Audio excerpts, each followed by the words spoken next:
Hello, everyone, and welcome to Unconventional GMs, the channel where we play role-playing games with vim and vigor, pace, excitement. We try and smash through as much content as we can in a couple of hours, maybe a little bit more because we're having too much fun and we can't stop exactly on 2 hours. But around that sort of time frame, the old idea that convention games have 24 hours is wrong, and we're here to prove why. So today, we're going to be playing Deadlands. I'm Gaz. I'm host of What Would the Smokewagons Do podcast. So I've run lots of this, and it's basically a weird West. So if you imagine Wild West movies of old, like that, but the strange supernatural stuff going on in the background. So I'd say it's sort of like a cross between Bonanza and X-Files. There you go. That'll date some of our watchers. Other people will be scurrying to YouTube to work out what on earth that means in a separate tab. But yeah, cowboys who investigate weird and wonderful shenanigans. So I expect the supernatural, I expect horror. So yeah, content warning, there might be teenagers or older children in peril. There could be descriptions of horror and horrible monsters and things like that, and terrifying the characters, but hopefully not the players or any of you watching at home. So I think that's enough for me to set up initially. What I shall do is introduce my fellow players and get them to introduce their characters. So who better to start with than Mr. Guy Milner, my co-host here at Unconventional GMs. Who are you and what are you playing? I am, as previously said, Guy Milner. I am the other half of Unconventional GMs, playing at the moment, and I also blog at Burn After Running blog. Obviously, YouTube channel, so we're going to tell you now to like and subscribe, whether you like it or not. You've only watched a bit of it, but like and subscribe. It'll be great. You won't regret it. If you haven't already, you probably have already, but if you haven't, do that. And I'm playing Reverend Peter Braithwaite, a fire and brimstone preacher who's been traveling the length and breadth of the West, preaching the good word of the Lord, and advising sinners against the travails of the world. However, he suffered a little bit of a doubt in his faith with an encounter with a terrifying beast, which he believes may have caused him to lose his connection to the divine, owing to him being possessed by some terrible demon. So it remains to be seen whether he really does have the good Lord's ear and is able to call down retribution and will indeed be saved, or if he has already met his doom. We'll find out in the next 1 hour, 55 minutes, no less. So that's me, and that's what I'm playing. Excellent. And we've also got with us Shane. Who are you playing? Good evening.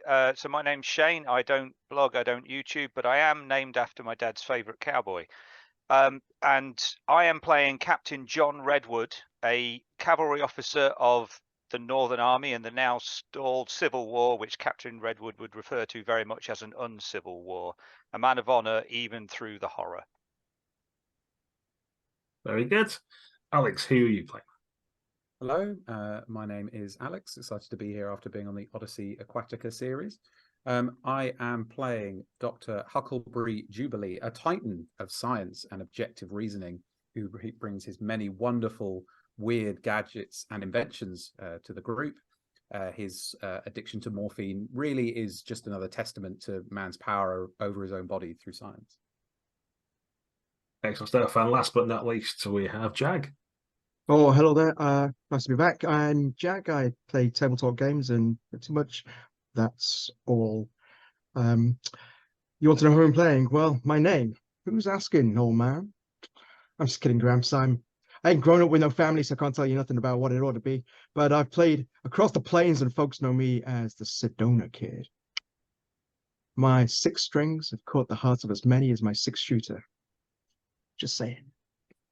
Anywho, I ain't no Superman, no Rocket Man, but I ain't here to take no dirt in the mouth. Not for me or no other underdog that's being bullied by some lawless no-do-gooder. Well, I'm happy I asked now. Thank you very much. I'm glad I left you to close the show on that particular stage. Beautiful stuff.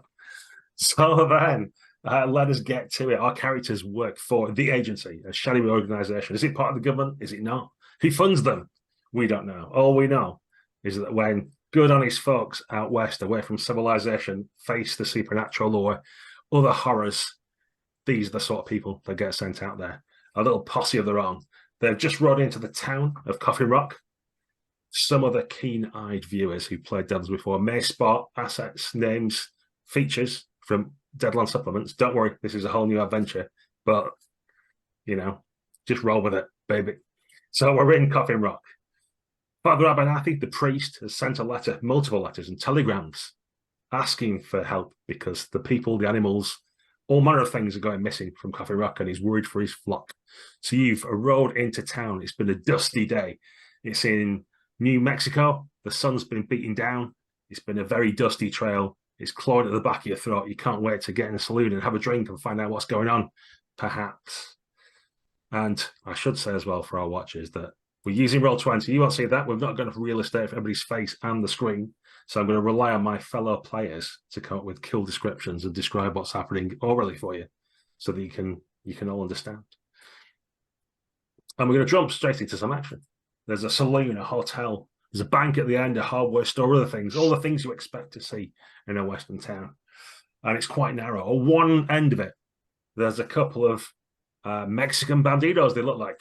One is quite tall and skinny.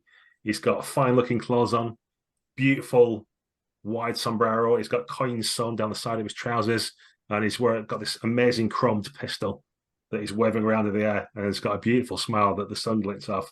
The other, with familiar resemblance, maybe they're brothers or something like that. He's squat and filthy. He's got chicken grease down the front of his shiny jacket because he keeps wiping his hands on it as he chews on a chicken leg to the other one, and a pistol's held the other, which looks rusty and ill-used. But he's busy laughing through his broken and blackened teeth and shooting into the air, saying, "Come on, amigos, let's take this town. The bank's right for the picking." And as you look down the street, you can see there's various other bandits that are shooting and fighting people. To your left, you can see there's a well-dressed man who's peeking out of the hardware store, looking particularly worried. And he's sort of like holding back an older guy with a flat cap who looks like a miner or something like that, all dirty and filthy and covered in dust, who's got his pick and looks like he's going to try and go out there and confront them with a pickaxe, which doesn't seem like a wise idea. On the right above you, there's a woman who looks overly florid, probably like from the salons of Paris from 20 years ago. She's wearing those kind of dresses, many petticoats. She's got a little parasol. Her face is virtually white from the amount of makeup she's got on it, with a little black beauty spot and little red lips painted on. And she's going, now, boys, there's no need for all this trouble. I can deal with you one at a time. And nobody's really paying any attention to her. And of particular note, down one alley between the hotel and the saloon, you can see there's a youngish girl, maybe in her late teens, maybe early teens. She's got a pistol in her hands that's like shaking wildly. And opposite, there's a bandit behind some barrels. He's slowly taking his aim. Like maybe he's going to shoot the gun out of her hand. Maybe he's just going to gun her down. Maybe something else is going to happen. But the people of the town look like they're in dire straits. And it's up to you, the posse, to do something about it. So let's just leap in media res into some action and find out what you do. Savage Worlds works off playing cards. I've already dealt the first round out, so the players all know what they're doing. And Reverend Braithwaite, you're the first to act in this exciting scene. What do you want to do? My hand immediately goes to the Bible in my coat pocket, and I glance around my companions and say, "Looks like we're not the first trouble to arrive in this town. Here's hoping we'll be the last." And then thinks about whether that's a good thing or not, and begins fumbling through some psalms and starts to shakily recite one to protect us from the slings and arrows of fortune, which means I'm going to cast Armor of Faith. And I'm going to try and cast it on everyone with the additional recipients thing. That was good. So I think that'll just roll it, won't it? Faith roll, I think. Oh, yeah. Yeah. Very nice. Is that and right faith roll? That's not right, is it? Sorry, I'll roll faith instead. Oh, Oh no! I bet you regret that. An auspicious beginning. yeah, I think. Yeah, the psalm begins normally and then turns into a strange sort of fatag, nathalafan, tongues of some like no earthly tongue was speaking, as if Braithwaite wasn't the one reciting it at all. And he just about manages to stop himself, slam the Bible shut, and sort of shrug and look around everyone. And I guess it's a different voice, like when you go and see a medium and they take on the body of a spirit, and it's the voice changes and everything. Yeah. It's not like faithful speaking in tongues. Quite the opposite, in fact. Okay, so despite this hellish dirge that starts to emerge suddenly from Braithwaite, Sedona, you're up next. So there's this pile of logs just around about here, and he's going to run across there as he unbuckles his pistol and fans the hammer into the crowd of banditos. Okay, so there's probably about 3 of them at the front that are all within short range. So if we say you're gonna like whip out your smart wagon and just try and shoot them all down, I'll let you make rolls for that. Okay, is that a single on the Colt Lightning? There'll be a single action pistol you can do that with. Boom. And because you get -2, you need 4s. We're looking for 6s along the way. So it's Okay. going to be 1 hit and 1 raise. 1 hit, 1 raise. Okay. So you should just be able to roll damage for your Colt. So we'll take that 5 that you got as your original damage for one of the shots. And then if you want to roll bonus damage for the raise. There you go. Excellent stuff. Okay, so one of these guys is shaken, which in Savage Worlds terms, it's kind of like the start of Saving Private Ryan, where he's behind the tank traps and stuff, and he's can't quite work out what's going on. He's just having to keep his head down. So you've caused one of them to kind of like duck down behind the sort of like the boardwalk bit that's outside the front of the hardware store to keep himself safe. So he's not taken out, but he's looking worried. Carlos, however, the bandit on the other side, he was harassing Madame Charlene, just takes a bullet right in the chest, and he dies on the street. Wonderful stuff. So I'll just delete him. That's easiest for that. And then it's Captain Redwood. Okay, so seeing the Sedona kid leap into action, I'm going to draw my cavalry saber in one hand, my revolver in the other, and I'm going to sprint forward and across to this wagon here. Yeah, you can get there. Take cover initially and fire at the closest bandit. Yeah, well, there's Blue who's got a shriek out the corner of his mouth. He's eyeing you suspiciously as he sees you sprinting with a sword across the. Absolutely. But yeah, make a shooting roll. So, unfortunately, because I am sprinting and not riding my accustomed cavalry horse, the shot I think will go wild with that roll. Yeah, that misses. Just so everybody knows, there are bennies in this game. They're like fake chips. You can spend them to get rerolls. He doesn't want to at this stage, does our captain, but that's just so everybody at home knows what's going on. Okay, now it's the bad guy's turn to go. Okay, Blue, who just shot at, spits his cheroot out, takes aim with his gun, and he's going to roll, and I'm going to have to do all my stuff manually. So it was a 4, which would be a hit for a shooting weapon, but you've ducked down behind the wagons, so that turns into a miss.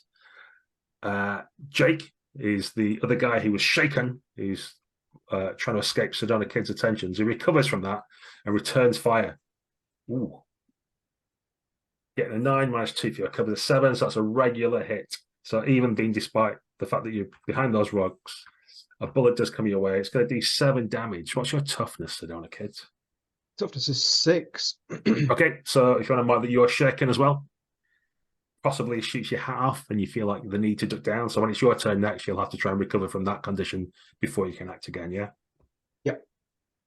Okay, Juan Dominguez rushes up, and for now he's just staying totally in cover behind Jake. So he's moved up closer. He's the dirty, filthy bandit that you saw, so you can't get a good shot at him. El Diablo comes forward, and he's going to take a shot at, I guess, Dr. Jubilee, who's looking like he's still a bit kind of like working out what's going on with all this. And being a filthy, dirty varmint, he's just going to shoot at you because he can, but he misses. Pascal Dominguez covers himself in cover for now and stays out of the way. He pulls out a long rifle from the saddle of his horse and rests it so as if he's taking aim down the street. There's, I guess, Richards. He's up on the raised bit of the saloon, so he gets a shot down. He's going to shoot at the priest because he didn't like those weird and wonderful words that you were coming out with. But again, the shot goes wild. It just leaves Fast Eddie to act. And yeah, he's going to hide behind these barrels for now and just getting He's going to aim as well. He's going to take aim across the street at Sedona, probably. So that's all my bad guys done. They've all like split around to different places, got in cover, taken a couple of shots. But it's not looking good for them if you get to go first next time. So finally, for this round, Dr. Jubilee, what do you do? Yeah, so I've been last to act because I've also, as well as being shot at, I've been fiddling with something, a large sort of lantern-like device, and seeing that this child, who's essentially my colleague, has put himself under some threat. I'm going to run forward and attempt to activate one of my inventions. I'm not going to describe it in loving detail until we see how the roll goes, however. I'm using my kaleidoscopic refractor, and I can spend an extra PowerPoint when I use it so that one extra person benefits from it, which will hopefully be the Sedona kid. Sounds good. Yeah, that's a regular success. That is a success. So I charge forward holding this, this large, strange-looking metal device with a big kind of iron ring on the top of it. And as I run forward, I'm fiddling, I'm muttering to myself. It suddenly twists and opens outwards, and there's a lot of sort of brightly coloured glass inside it, and it seems to a strange light shines out from within, throwing kind of kaleidoscopic patterns across the whole street to the awe, perhaps of all. But more importantly, will protect me and the Sedona kid. So anyone attacking us will deduct 2 from attack rolls against us. Excellent. Do bear that in mind if I forget. Sedona, can I just check with you on edges? Have you got the quick edge by any chance? Can't remember. I have got the quick edge, yes. Okay, so I've dealt you a 4 for this round, which is no good. So I'll change that, and you've now got an ace. Oh, that Being sounds quick good. counts because the bad guys run an ace as well, but it's clubs, which is worse than diamonds. So you're first, Sedona, aware that the bad guys look about to like drop the hammers on your friends again. Yeah, I need to unshake. You do. So it's a spirit roll.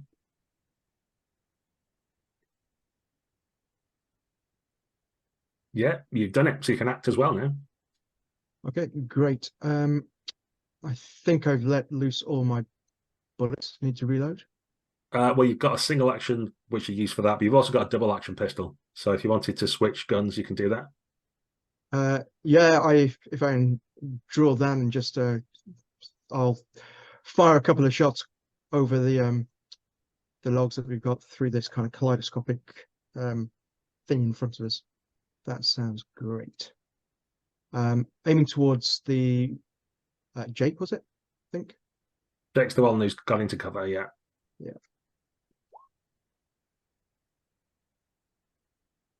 You seem to be rolling damage rather than you're shooting. Oops, my bad. That's better. It is. So it will be a raise, but he's in cover, so it's just a regular hit. We'll take your damage that you've got above of 9, because for an extra, that's plenty. How does he die? Well, he's just about sticking his head over, and he kind of feeling kind of like, is it safe? Is it safe? He thinks it is, and then suddenly it clips the side of his ear, and his head swivels round, and he just falls backwards towards us slowly. Beautiful stuff. That, however, means that is now the bad guy's turn. So Juan Dominguez looks down, kicks Jake's body out of the way, grins at you with his blackened tombstone teeth, and pulls out this rusty revolver, which you're not sure when the hammer lands on the cartridge if it's going to take his head off or someone else's. But he's going to roll in your direction and try and shoot you for that. So he's a wild card. So I need to add extra dice to my roll. I only get to keep 1, so it's a 6, which rolls up. So I got a 9 in total. You've got -2 for the cover, -2 for the kaleidoscopic effect, which makes it a 5. So it's just a regular hit. It would have been a raise, which would have been quite dangerous, but due to your kaleidoscopic action, just a regular hit. Oh, crikey. Although this might be quite tough for you. 9 damage against your toughness of 6 means you're shaking again. So as these bullets are flying past, like they look like they're on fire, you can't tell if it's like flecks of metal that have come off the gun or there's some unholy power or something, but it makes you duck down and you're shaking again this round. I'm well aware of Doc Huckleberry's device there, and give him a kind of knowing wink. Thank you for that.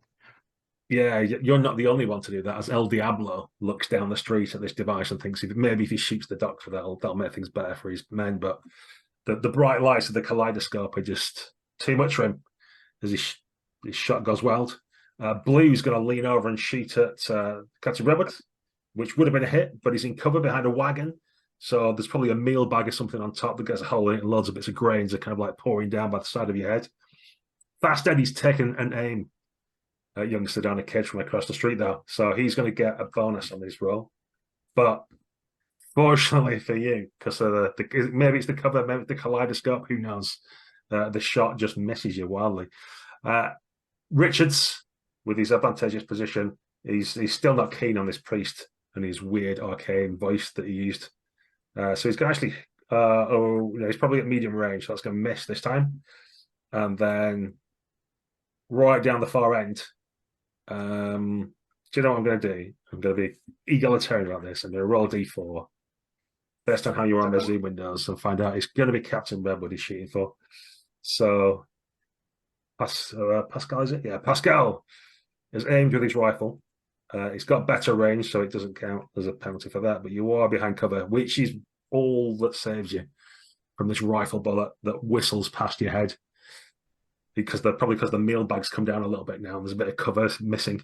But you just dug down in time as the shot goes over your head. That's all the bad guys done. We go to Dr. Jubilee. Yeah, Dr. Jubilee's feeling like the king of this little fight now that he's drawn attention to himself and saved his friend, and he thinks it's time to make that known. So he doesn't much like the look of El Diablo, so he's going to try and use some choice words to throw him off his game and leave him open to a follow-up attack by his friends. So I'm going to roll my taunt ability, and we'll see how we do based on the dice roll. Sure.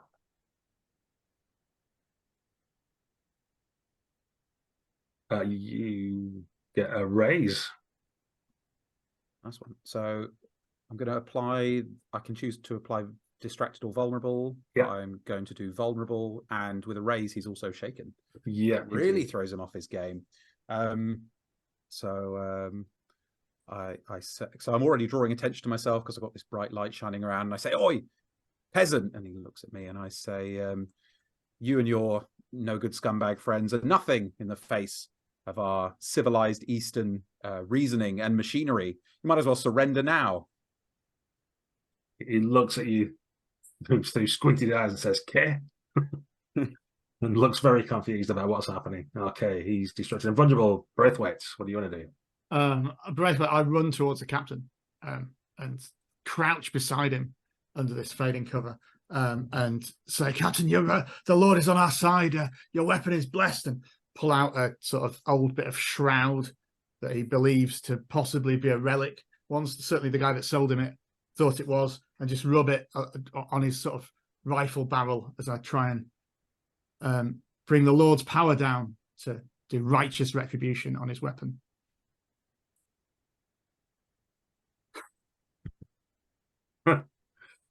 I'm going to spend a penny. I was just going to say, I can because I didn't get 2 ones. Yeah, that's better. That looks better. Yeah.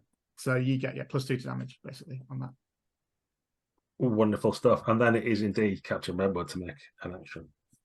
So I'll say, "Reverend, I thank you for your prayers." And then I'm going to get up and I am going to run straight at Blue, shooting as I do to get into melee combat range. So shooting on the way. Sure, make a shooting roll. Okay. Do I need to apply any penalties for have I moved far enough, or am I good? You've got a pace of 6, so you can get there without any movement penalty. I believe that is a hit then. It is. Great. So you get to roll your damage, and we'll add 2 to it because of the blessed bullets. Yep. Okay. So by the gun itself, it should have a damage button to press, I think. Yep, there we go. 14, including the damage bonus. So I think. In what way does he expire? What is the manner of his demise? So as I'm running up, sorry, I was shooting across at the guy below. Sorry, getting to melee combat with Blue. So I basically just sort of, after speaking to the Reverend, get up and charge with the battle cry of my regiment on my lips, with my sword raised high, and just snap a casual shot off in the direction of the bandito across the road, barely taking my eyes off of Blue for a second. I've got to find a token again from my cowboy that I accidentally took off that I shouldn't have done. There we are. He'll do. It looks very similar to the other ones.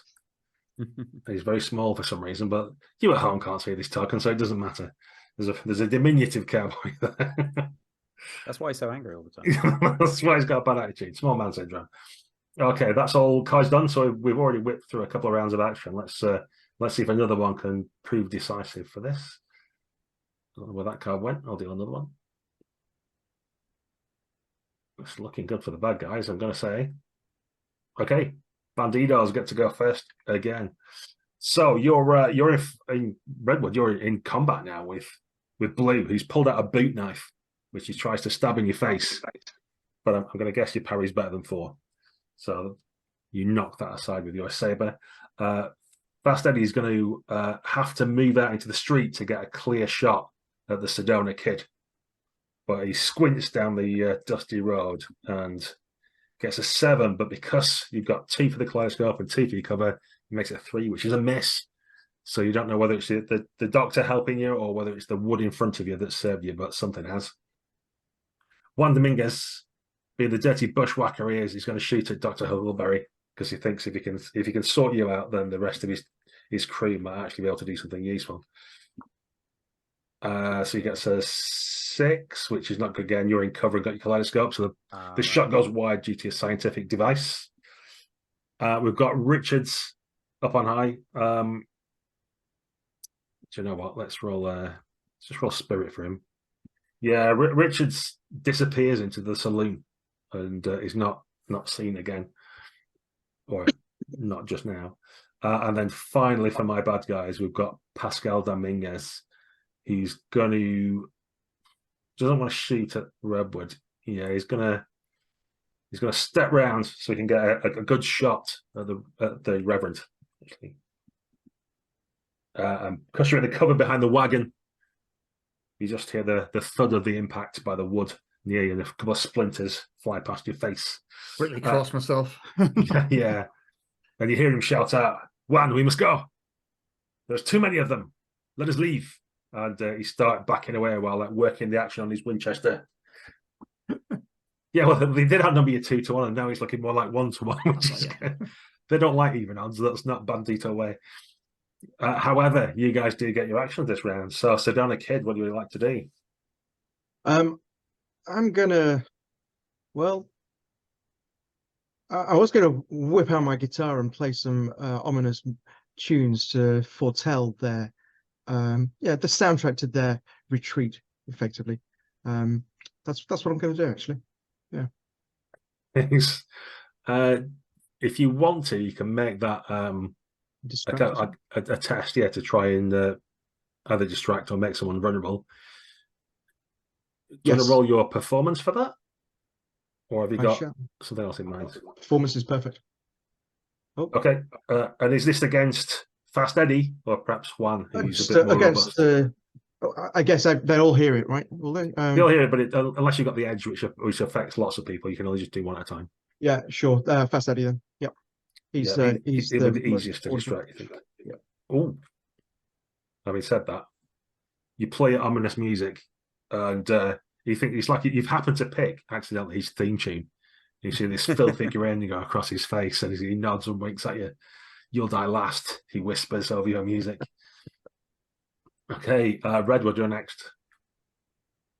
So, carrying on the motion of running forward, I'll swipe with my trusty cavalry saber that has seen me through many a battle at Blue in front of me.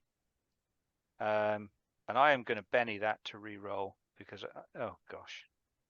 Well, you spent 1 now. Yes, and I'm going to stop spending 1. Stop tempting me, Mr. GM. Now, unfortunately, the blow swings wide, I guess, unless his parry is truly terrible.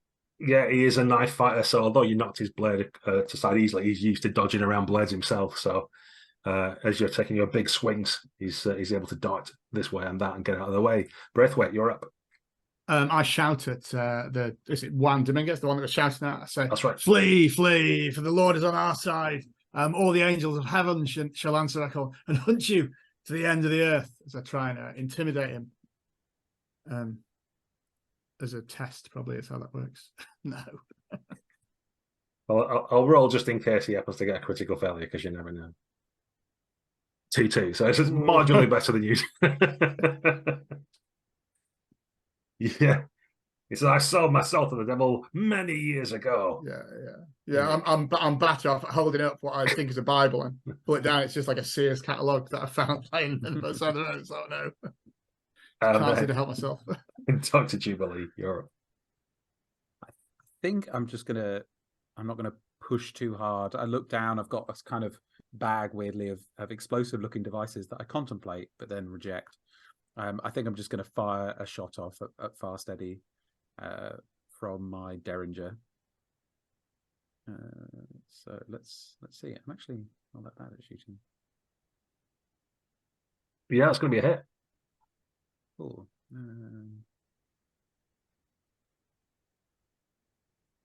It's enough to shake him. So he starts coughing and spluttering. At this point, it's up to you how you deal with it. Some of you heroic, some of you otherwise, but Pascal Dominguez is definitely going to get away at this point. He runs. Juan is along the boardwalk and diving around the corner too. Fast Eddie's shaking and stepping back, and Blue's going to cut and run. Does Redwood try and chop him down as he runs, or does he let him go? Well, being as I have Vengeful as a hindrance, I think the answer to that is definitely yes. Okay, you can make a fighting roll for me if you want to hack him down. And that's a 5, sir. Roll your damage. Okay. Oh, crikey, what happens? 16. So, yeah, he turns and, accustomed to striking down hard from horseback, I swing my arm down and hack heavily into him, knocking him to the floor in a spray of blood. And he sort of claws at the floor, trying to move for a few seconds before the life bleeds out of him. And then, in a very dishonourable but vengeful action, I will spit on his corpse. Harrowing. The doc tries to, because this young girl is still here. Potentially, will see this whole thing, and I'll try and perhaps fruitlessly run forward and get between her and this scene of gore and violence that's just erupted, to shield her young eyes. Yeah, I shall rush forward to question this prisoner that the captain's taken. Ready to do it. At least you're doing it. It's a good job we're merciful, isn't he, Captain? Oh dear. Yeah, I don't know if you've all seen this side of him before or not, but which part of him were you hoping to question, Reverend? Well, there aren't that many parts left, are there? I don't know. Okay. Well, the townsfolk, such as they are, you players can let me know if you can't see a bunch of NPCs that are now available start to come out or down the stairs or from their hiding places or in the alleyways or wherever they were. And there's only sort of 4 of them anyway that you can see immediately that come to thank you for the help. And it's kind of half-hearted thanks. They're all kind of like staring down at this slowly expanding pool of blood on the floor. And who they thought was the honourable, dashing cavalry officers, now they're taking a bit of a berth around. And they were perhaps hoping for some jaunty music from the Sedona Kid, but the dirge that he's pouring out of them, and it's not making anybody feel particularly at ease. And thank you, I think. And Sidney Hawthorne steps forward. He's a well-to-do man, a finely pressed shirt, even though the place looks like it's tumbled down and all the rest of it. Little spectacles, which he takes off and polishes with a silk handkerchief and puts back on again. Says, well, I'm the mayor here. Are you here to help? We are. Of course we are. Of course we are. We're here to help. And we're with the agency. Father Abernathy wrote to us. We know of your problems, and we're here to offer all the assistance. As you can see, we've made short work of those people. Well, indeed, I thank you for that. But better than us, I guess, is what I would say to that. Regrettably, the Father Abernathy's gone missing like everybody else. Like all the animals, all the people, there's barely any of us left here. Thank the good Lord that you've arrived. And he kind of like lowers his voice a bit and leans in and says, the native people have a strange so-called sacred place nearby. I assume their spirit-touched shaman is to blame for all this madness and darkness. And Rose, the young girl says, Miss Brophy, the skill mom, said, assume makes an ass out of you and me. Now ass is no language for a young lady. And Charlene kind of like fans herself with a fan she's produced from nowhere. Says, I beg to differ, Mr. Hawthorne. As I recall, you asked for it specifically every other Sunday. Deadpan Willie changes his hat around and goes, I don't know why we're all fussing over donkeys at a time like this. There's a posse to be organising. There's ghosts in the mines, don't you know? And he gets all jumping up and down in his boots. And Sidney's, oh, good Lord, not this again. Look, we've got sensible people here. Can we please have one voice? I'm the mayor. I should be speaking. And then they all start speaking at once with the various stories about what's going on and how we should all help. Quite so. I'm with the mayor on this one. Someone certainly has to take charge, and this Mr. Hawthorne seems the man to do it. So why don't you lay out in more detail what's been going on so we can get a clearer idea? These men who are accosting you, have they been causing trouble around town a lot recently, or is this a new development? Well, they're quite new. I think they probably presumed there was no one left in town and suspected the bank and other places still had things within them they could just take. Well, we weren't going to stand for that, were we? But you saw how many there were. It was a real struggle for us. We did our best to protect our women folk. And you note with, your analytical scientific mind that he was on one side of the street while the ladies were on the other, and his amount of protecting ladies was quite minimal. But nevertheless, he presents as if he's a gentleman and an honest man. So now there's the father noticed that someone was messing around with Boot Hill, he said, and we dismissed it at first. Just coyotes digging up bodies or something, perhaps unsavoury. But what about to do about it? And then at his insistence, we kept someone there to keep watch at night with a lantern and a shotgun to keep them away. But then he disappeared. And then the cattle were going missing. We went to the farmsteads, where then started complaining, and then they were just emptied out. There was no one in the farmsteads anymore. And before we knew it, they came into the town and started taking us one at a time. Now, as 4, I think are all that's left, but we did hear some screaming and kicking as they went. Well, there's Rufus Edgar, one of the cowpokes. He's unmistakable in his voice. There was Little Hummingbird, who's one of the native hunters that comes into town quite a bit. She's still alive, I think, when they took her.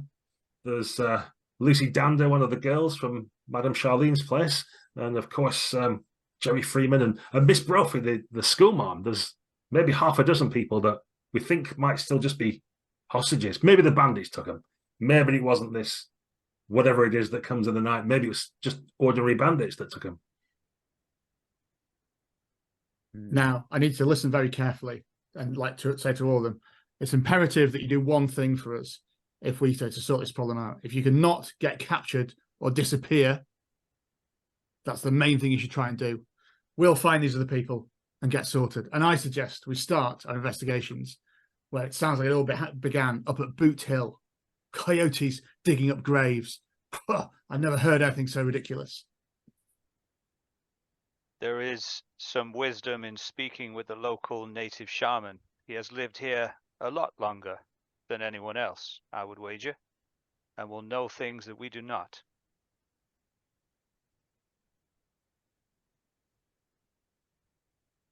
Yes, let's do, as I said, we should speak to the native shaman and we should investigate Boot Hill. Okay, well, Boot Hill's nearest, if you want to head there. The rest of them start like organise themselves, and that you can immediately hear an argument behind you about where it is that they're going to hole up as they try not to get captured. But for now, you assume they'll look after themselves. You head up to the other side of the street and round. There's a wooden church that's white painted, although it's starting to peel off a little bit. It's got a little tower, and behind it, up the hill, there's Boot Hill, which has got the classic kind of entranceway and then a really small picket fence around the outside. So there's not really a massive point in having an arch, but they have anyway. And you start rooting around and looking. Do you want to make a notice roll for me as you try and spot clues in this place, which it's got a little bit of a chill down your back as you go? Yeah, there's lots of successes and such stuff like that. Okay, you notice that most, if not all, of the graves have been interfered with in some way. And Breathwell, you hear a voice in the back of your ear just going, no rest, even when you're dead. but nobody else seems to notice. A little chill goes down your back. Some of the graves are definitely empty when they didn't used to be. You can see that a lot have been filled in. It looks like the town tried to keep things in order, even though things were going missing. A lot of them, as several of you got raises, can spot that it looks like they were dug from the inside out. Like whatever was in there burst its way out of the coffin and pushed the earth out to get out of the hole in the ground that they were in. And well, this is certainly harrowing to think they dug their way out. The sort of final thing that you note are the tracks that lead off into the mountains. The area around here has got a lot of kind of chaparral and hills and mountains, and they kind of all meld into each other and become different parts. So it's not like you've got an easier line where it goes from like flat land into hills into mountains. There's rocky outcrops and, there's all kinds of terrain. So it's quite difficult to follow for a long distance, but you can definitely see there's a set of really heavy boots. It looks like maybe a guy, I mean, it's probably just the way the earth's moved around and stuff like that. But if you were all to guess, put your own boots next to it, it might be someone who's like 8 or 9 feet tall or something, like really big, like iron shod boots as well. Not like, cowboy boots, like proper hobnail workers' boots kind of thing. And they seem to head in the direction of the mountains. But, beyond that, they sort of fade out after a bit as the winds have got to the sands and that kind of thing. In the direction of the mountains, also in the direction of Boot Hill, or?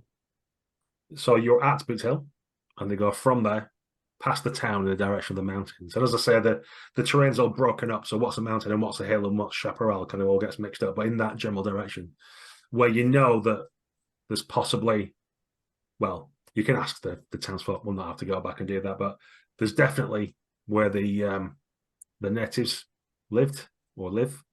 Dirtpan Willie wasn't about ghosts in the mines, so that'll be likely where the mines are as well.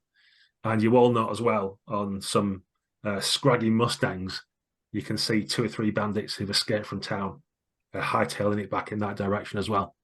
So no doubt there's some kind of bandit camp or something like that up in that area as well. The longer we take, the more prepared they will be. Yeah, bandits, a giant, the living dead.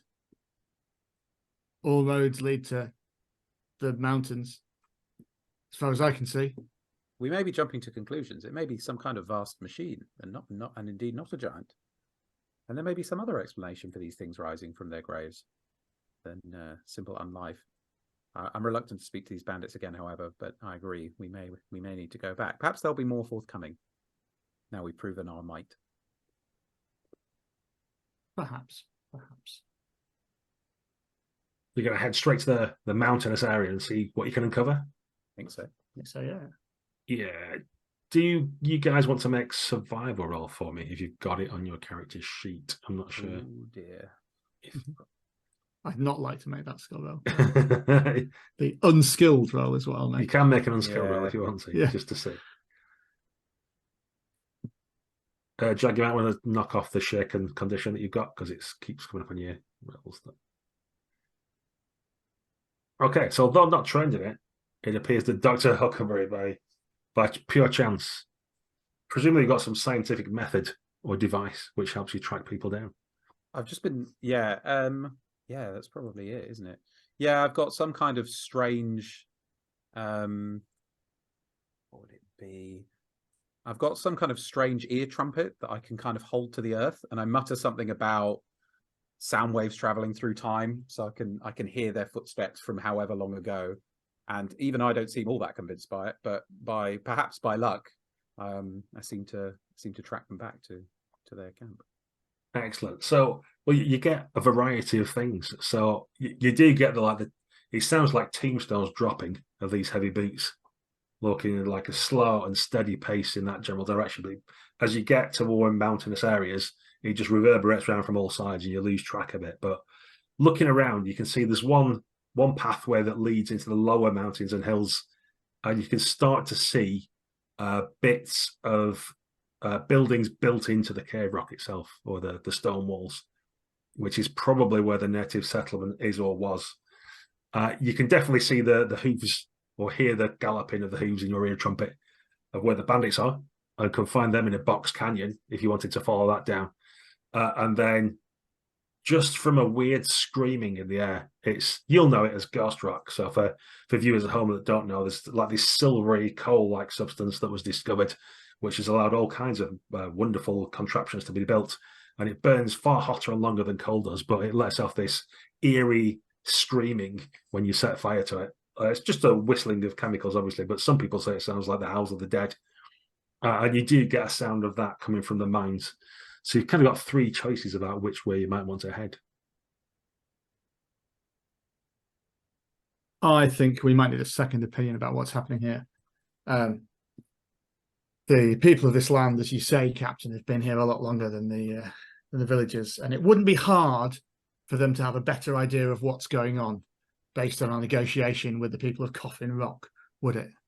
So I think we go in and befriend them and see if they can help with what's going on. Maybe they've been troubled by this as well. Okay. You head in that direction, working your way between the uneven terrain, and see more and more of these stone buildings built into the side of the place. You note, though, that there's not much signs of life. And an area that looks like it might have been a burial ground or something like that seems, if not equally disturbed, it's definitely been interfered with.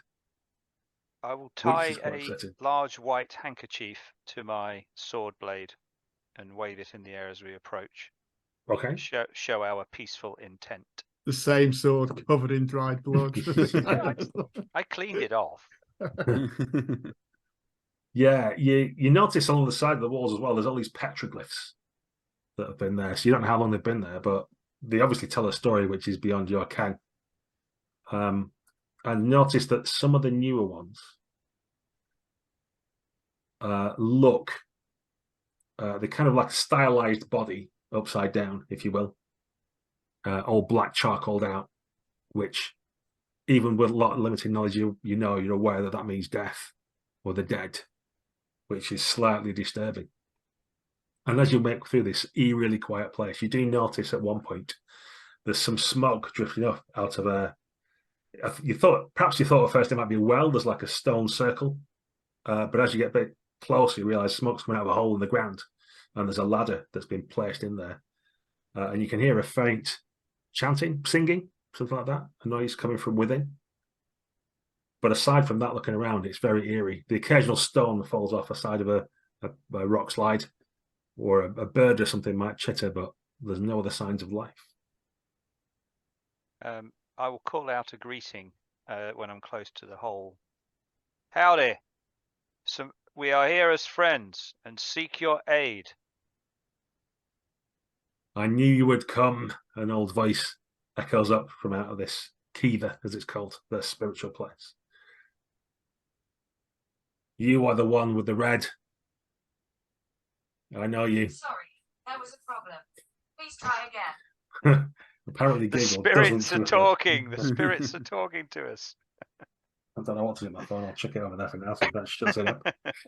But a strange disembodied voice of a woman says she does not understand.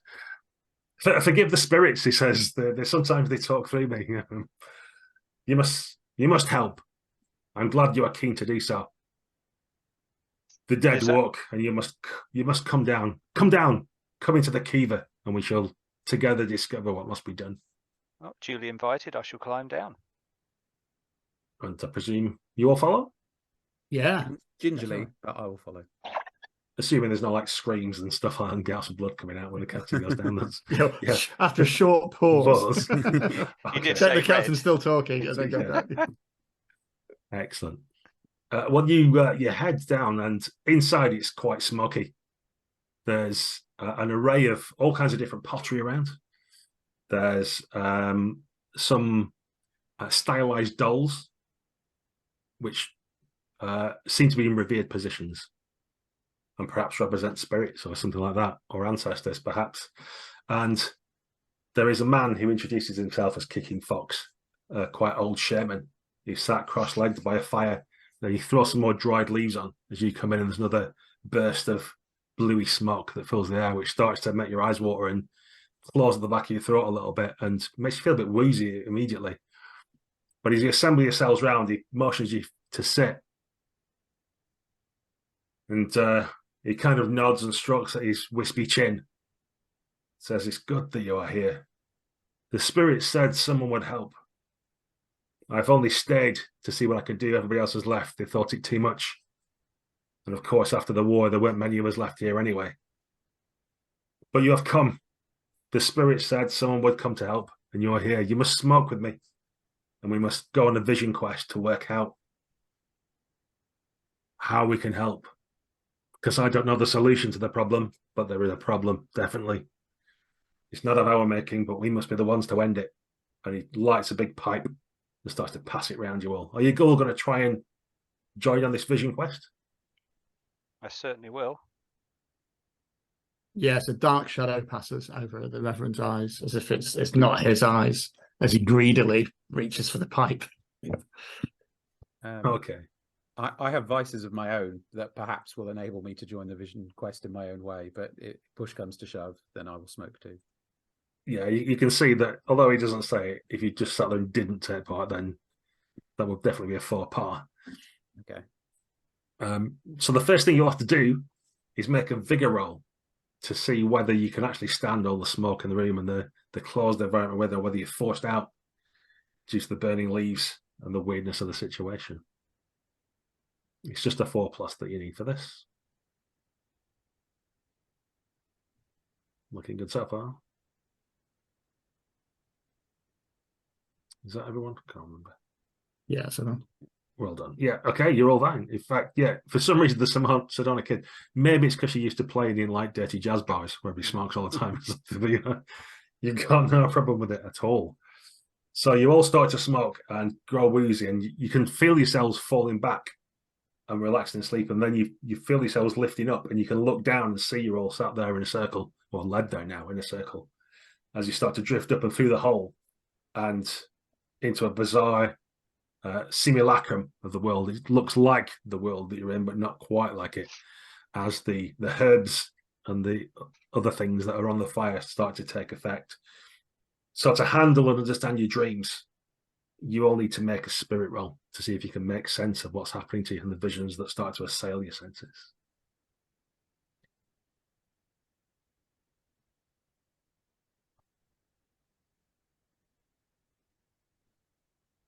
I assume it's a 4 we're looking for. Yeah, it is a 4 you're looking for, yeah. Not my speciality. Regrettably, I bring with me the baggage of having traded my honor in for vengeance in the town, something which I struggled with the whole war, and that distracts me. Okay, so we've got not a critical failure anyway. We've got a fail for Redwood and Huckleberry. So you have disturbing nightmares. You both find yourselves isolated. Huckleberry, you see yourself in your workshop, but everything comes alive. Like the lamp suddenly grows an evil demonic face and starts to burst fire forth that you have to recoil from. And it's then that the forge door behind you, the doors that become a mouth that try and trap you in. And you feel yourself being pulled apart by various machines as your own workshop comes to devour you and rip you in shreds. If you want to make a note for yourself, you're going to be on -1 to all fear checks for the rest of the session. Same penalty for you, Redwood, as you see all the people that you've killed in the wars coming back for you, stumbling, still carrying the gaping wounds from your heavy cavalry saber. And they inflict the same sort of wounds on you, but with their bare hands, they start to literally rip your body apart in different directions until you both wake up screaming out in the kiva. Sedona, you fare a little better. You feel emboldened.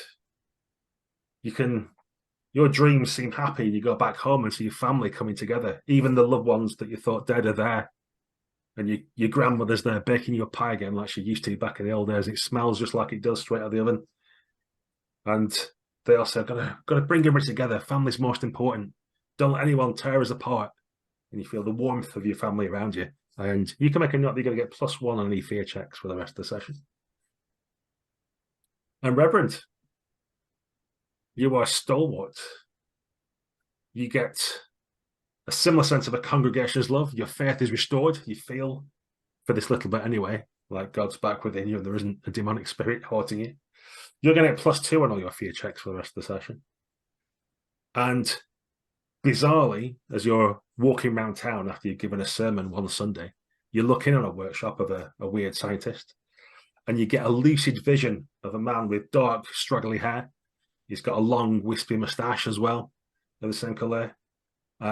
There's a sign above his door, but you can't read it. It's in stylized Gothic letters, maybe German, something like that. And he seems to be making puppets and mannequins out of things in his workshop. And it's only when you take a second take that you realise that it's actually human flesh. He's got actual body parts that he's stitching together. And you're filled with a desire to stop this unholy act and can feel it nearby. And then you snap back and all of you awaken again within the Kiva. I'd stand up, a puppet master, using the dead for parts. Terrible, unholy science. Things when man interfering with things man were not meant to. We must track them down. They're nearby. I know what you're going to say, Huckleberry. I know what you're going to say. This is worse, though. This is bad. There are limits to these things, and it shouldn't happen. Before you say it, it can't. Our machines are just products of our own minds, not any kind of infernal inspiration or influence. Made from people, made from dead people. I look into my own bag of strange inventions. It's not made. Oh, you don't mean me, do you? Well, no. I just mean it's definitely bad. Definitely bad. There are limits. The ethics committee would have a thing or two to say about this man. I'm sure he's just misunderstood, but certainly we should go and speak to him. But you speak to him, and the rest of us will kill his undead puppets and bring him to justice. Yeah, this is a shoot first, ask questions later situation, I think. It is. I mean, they usually are, kid, aren't they?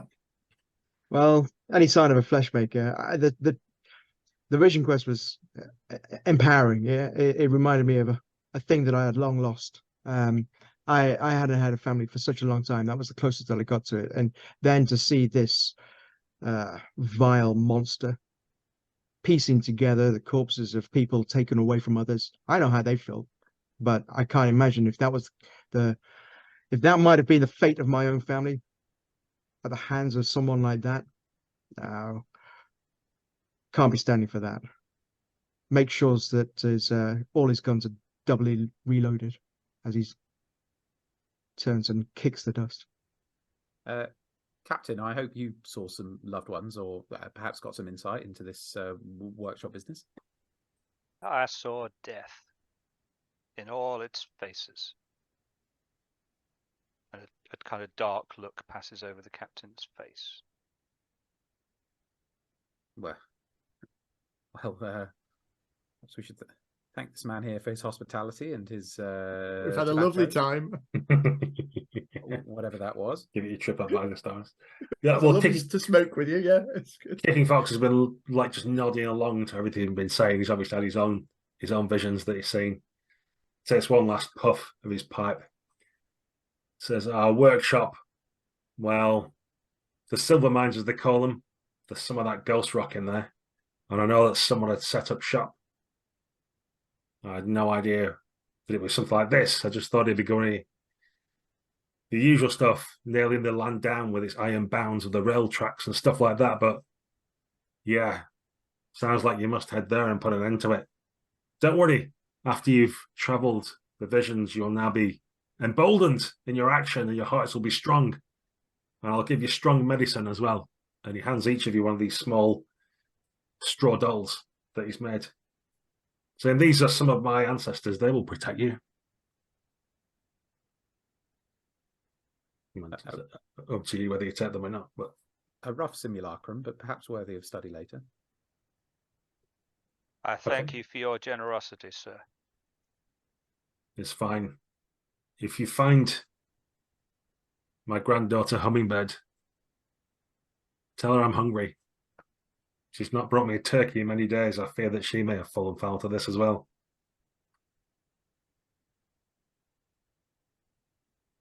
Yeah, I mean, it's possible, isn't it? We haven't heard either way. Maybe she was back at town, one of the 4 people we saw. If she died, I would have known, he says, like quite confidently. Right, yeah. But I haven't felt it, so she must be alive. if there's still ghost rock to be had in those mines, then perhaps we can make some good of this trip and derive some long-term benefit. As well as saving those people. Our duty to the agency is the good of this trip, Doctor.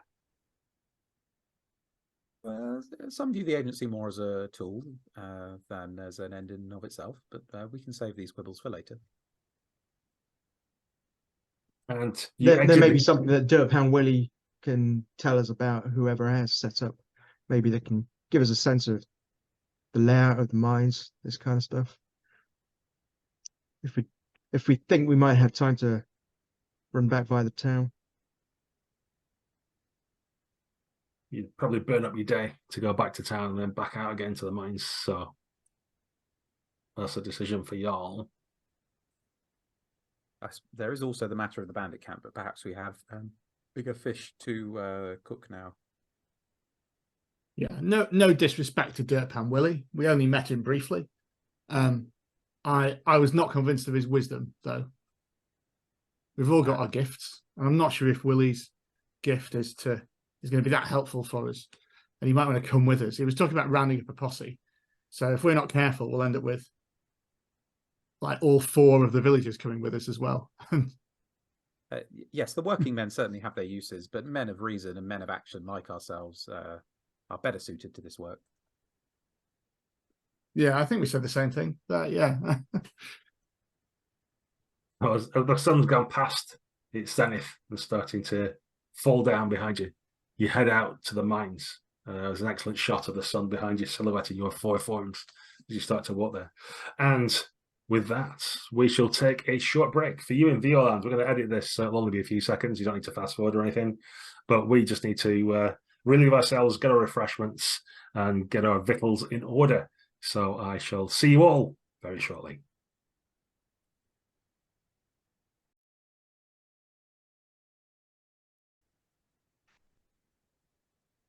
Wonderful. Well, yeah. I'm conscious of time as I want to make the pace. I'd love for you all to chat amongst yourselves some more, but let's keep this going. I think this is going to be one of those games where Guy's happy because we go over 2 hours, but let's not worry about that. Let's go. You all enter into the mines, presumably, to find out what's going on. Indeed. The strands of silver within, but also this weird bluey turquoise look of the ghost rock. There's whispering and screams in your ears occasionally. You jump and start and turn this way and that, and work your way deeper into the mines. There's dead ends and bluffs, so you don't know what time it is. It's gone dark, and all there is sickly blue and green to light your way all the way until eventually you reach the end of the mine, where there's an opened up area, a cave, if you will, although it looks worked. In one segment, behind a heavily barred door and with some rocks piled against it, you can see the little face of someone from the town, presumably. You can hear the chatter of people going, "Is someone there? Help us! Help us! Oh God, there is someone back! Quiet, quiet! What if it's him again? Don't draw attention to yourself." Rest assured, we are here to aid you. Oh, thank God for that!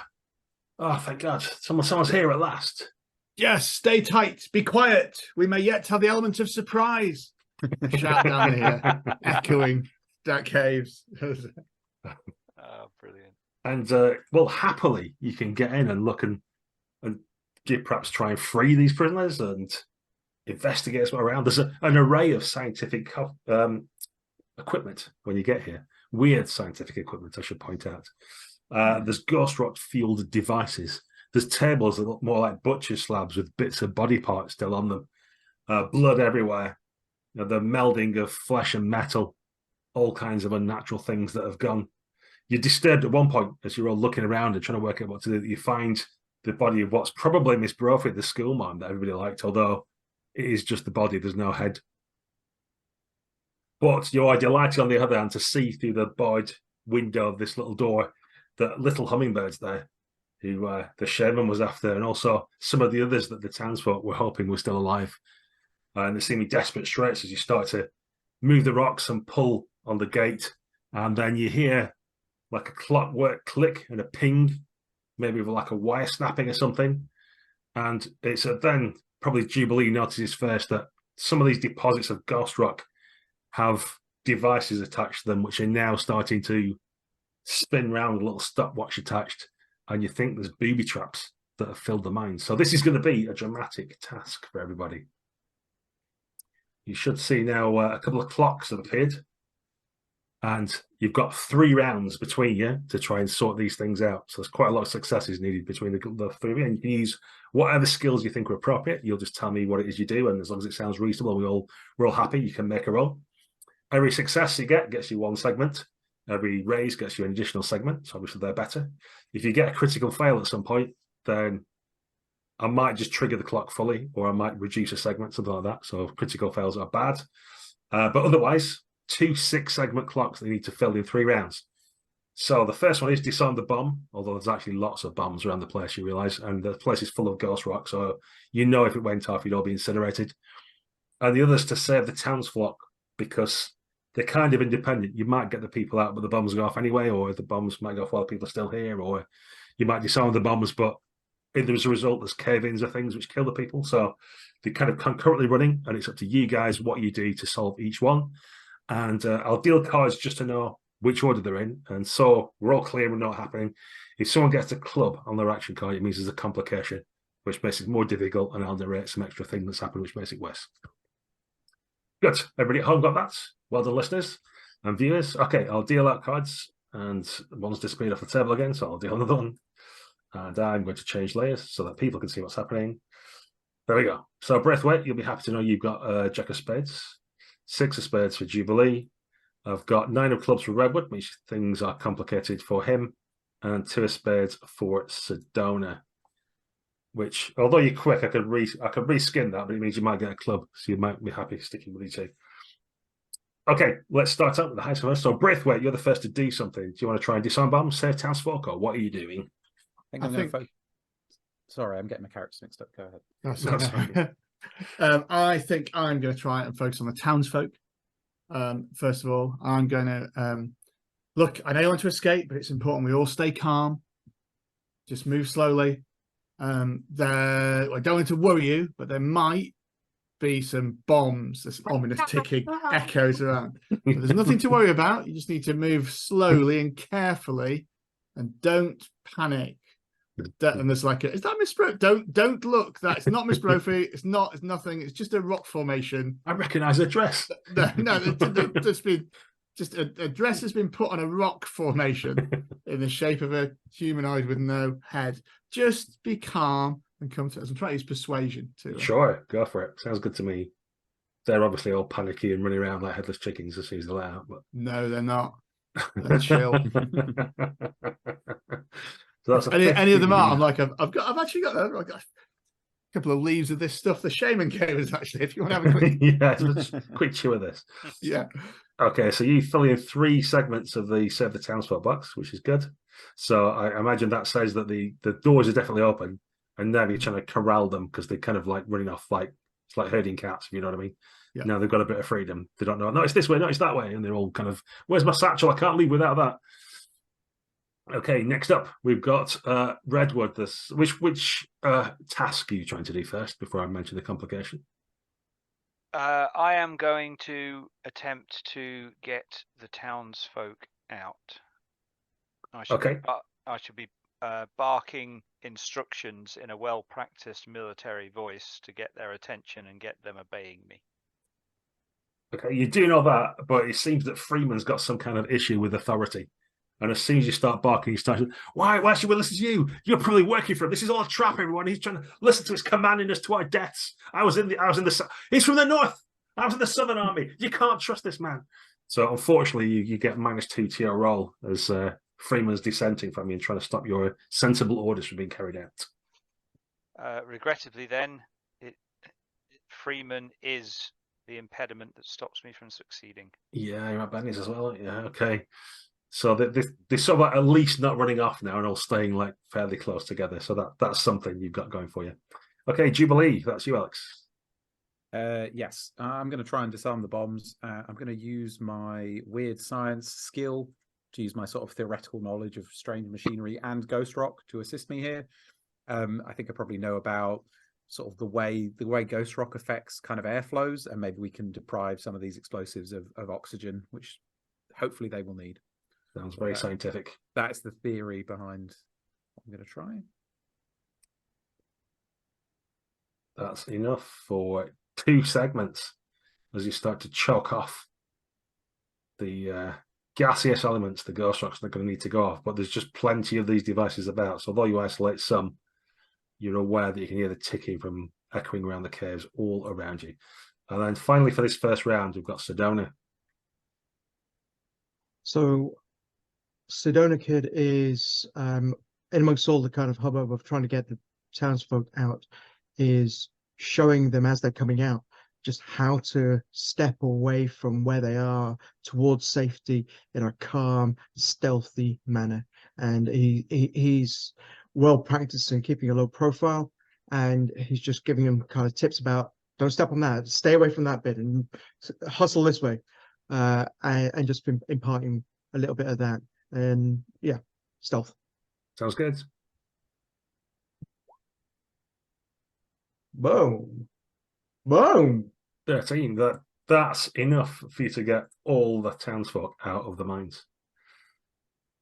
So fortunately, the captain's got them all in one place for you, so they're easy to talk to, and you can guide them. But your more assured manner and being quiet and persuasive seems to work better for them than perhaps the military organization. Okay, that's 1 round down. Happily, you've saved all the townsfolk they're out. The bombs are still ticking though, and you're still in the mines. So let's deal some more cards. It's a joker for Braithwaite, which means you're going to get to go first and get +2 to your actions. Jubilee's going to get a complication with the 2 of clubs. Redwood's on the 3 spades. And it's another joker for Sedona Kid. So you can fight it out amongst you, but Braithwaite, Sedona, you go first and you get +2 to your actions this round. I think all the action's going to be on the bombs, right? So I think this is absolutely your territory. Yeah, you'd think that, wouldn't you? Braithwaite is going to Pray for us. he like fumbles around his Bible, realizes that isn't gonna help very much with this, and then maybe glances around but doesn't realize that you can see him turn it upside down and get a mirror out and begin to read it backwards, as his eyes sort of go strange again. And the other part of him is going to attempt to dampen down the ghost rock using occult. Sounds dangerous. As the same voice that happened right at the start of the adventure comes back and echoes around the caves. This is, I mean, I can't critical fail 3 times in a 1 2-hour session, can I? Literally 0 chance. Surely not. Although you tried very hard. Yeah, Well, nearly. Happily for you, because you get +2 for the joker. There's actually success with the 2 because it makes a 4. I might Benny that actually. Oh, I might Benny that because I want this to be good. Hey, Yes, 13. A 13's 3, so there's just 1 segment left to disarm the bombs. Then As my Okay, voice then. atones to the throb of the ghost rock lights, is lit up. Hey, Luckily, so the townsfolk are out of here and can't see me. you can't see all that happening. Yeah, quite. Yeah. Okay, then Sedona Kid is your moment of glory. Well, can Sedona Kid delay and his move? If you don't want the glory, yeah, you can pass it on to someone else. I think this is absolutely some weird sciencey shit that I trust Dr. Jubilee to be able to. Bearing in mind there's a complication when it gets round to Jubilee's turn. Well, now you put it like that. Redwood might also steal the glory. But it's Yeah. up to you. Okay. Look, I know about how guns and stuff work, and bombs, they're not that different. Okay, so this is effectively, it's a little bit like reloading, but it's unloading, and it's a bit like this undoing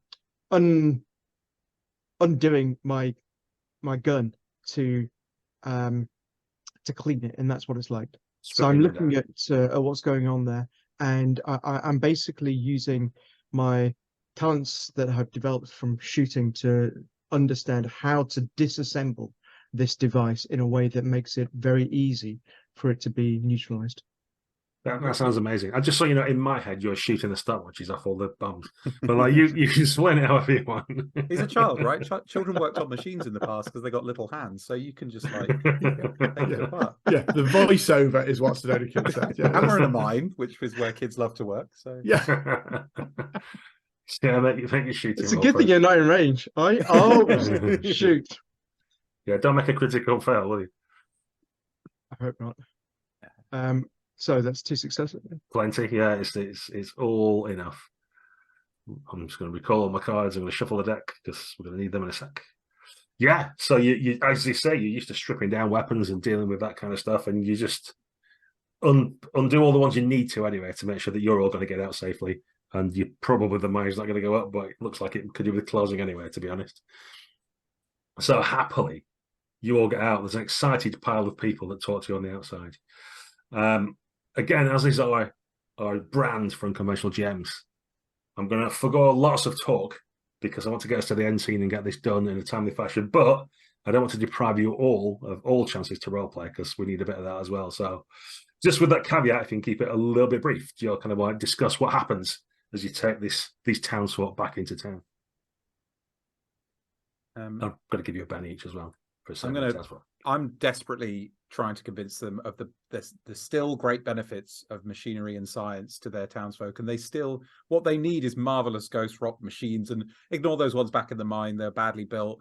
And at least at the end of this, that big stomping thing that we saw the footprints of, that must have just left. No worries there, mate. Yeah, I think they they're now trying to get back. They left when I was like the persuasive man of the people, like village priest character. But the reverend that's come back out of the mines is a little more scarred by what he's done. And so I think they're saying like, tell us, sing us a hymn of the old days, or talk about the escape. Did our Lord ever escape from a cave or a mine like that? And no, not like that. No. And Braithwaite just keeps his counsel as he very gingerly walks back with maybe a few sort of ripped out pages of the Bible like flutter in the breeze behind him as a result of his ritual that he forced himself to do. Beautiful. I'm spending the time pointing out at some points that the local native shaman was the one who aided them in finding them, and perhaps that they should remember that in the future, that he was a friend and not an enemy. They all seem on board with that. And Sedona Kid is really keen to know a little bit more about what has led them into that, incarcerated them, and because he's already thinking about how this fits into the song of their rescue. And he plays a couple of ditties that he's verses that he's already started to pencil together. And it's like, is this like it? What's it like? And maybe they can tell us a little bit more about what we are to face. Yeah, and indeed, on the way back, there's lots of tales of the hideous screams of those that had to suffer, of the strange experiments of Dr. Kugler, a German, apparently. He talked to them all in his native language and they couldn't understand what he wanted and what I was after. But he stitched together new people. He knew that with him, he had some kind of manservant, some great hulking brute that was doing a lot of the heavy lifting and stuff for him. And we saw one or two try to escape and he just got hold of them and literally like tore them apart with his bare hands, only for the doctor to collect the pieces to use later. They're all quite traumatized by it all. Hummingbird is insistent that she runs off and sees Kicking Crow at the settlement. So she departs that way. But the rest of them sort of come with you nervously, but are hanging back, going like, oh, God, I don't know where the doctor went. Maybe, I do hope it wasn't to town. And there's a screen wipe as the posse rolls into town. So let's try again. There's a bug last time. Let's see if my players can now see the street again, which might look slightly different for you. So as you head back, the townsfolk staying well back, you notice that Madame Charlene's waving to you, waving on her little silk hankies and parasol on the other hand, saying, oh, my lord, you must come and help immediately. Oh, my God. Rose Tanner, the young teenager, is sprinting towards you away from a figure behind, going, I don't like Miss Brophy anymore. I don't like her. You can see that this hulking figure, maybe 8 or 9 feet tall, is stitched together from all kinds of huge men of different flavors. But on top is this beautiful skill teacher's head, like a weird angle that's now tongue lolling about, all blackened. And it's got a noose round. And over the lamppost that you can see, Dirt Pound Willie's on the other side, trying to hang the monster. But instead, his little legs are like kicking about on the floor as he's hoisted himself in the air, not understanding how physics works or gravity or anything like that. He's like, I got it, don't worry, we got ourselves a hanging, boys. And he's obviously about to doom himself. There's no sign initially of the mayor, Sydney Hawthorne. And it's only as there's a crash from the hardware store as the whole frontage comes out. And you see a glom. It's a conglomerate of loads of different bodies. And you see the faces of Pascal and Juan Dominguez and several banditos. You see some other townsfolk, what looks like a dog collar around one neck, which you can only presume is Father Abernathy's. But there's a plethora, a myriad of arms and legs. There's pistols and knives and bony claws. There's this huge monster made up of bits of, I don't know, a dozen different people maybe, comes shambling out and looks around, the mouths all screaming and talking in different voices and salivating at the thought of flesh. And so we have a final fight to round off the evening. So if we look at pre-dealt cards, I did quickly while you're doing your lovely descriptions. Dr. Jubilee, you get to act first. What do you wish to do? I think now is the time for the most impressive option I have. So I'm going to whip out from the bag that I keep them in, perhaps ill-advisedly, one of my explosive devices. So will this actually make the attack? Not good. I think this is one to re-roll with a Benny. I mean, with the grenades, I probably would. Yeah. Yep. So this was at the Glom, was it? Yes, it was. Yeah. Excellent. The big horrible monster. Was that damage, or do you need to roll damage? Maybe. No, I still need to roll damage. Not all too impressive for the first of these. Okay, so yeah, your bomb goes off, and there's dust and smoke and bits of glass and wood fly, and there's like hooray from Madame Charlene who starts to play. Yes, oh doctor, thank you so much. And then the devil's wind whips round, and you see that it's still completely intact, just with a few extra bits of splinters and stuff stuck in it, and it kind of starts shambling quicker towards your direction. Oh dear. Braithwaite, you're up.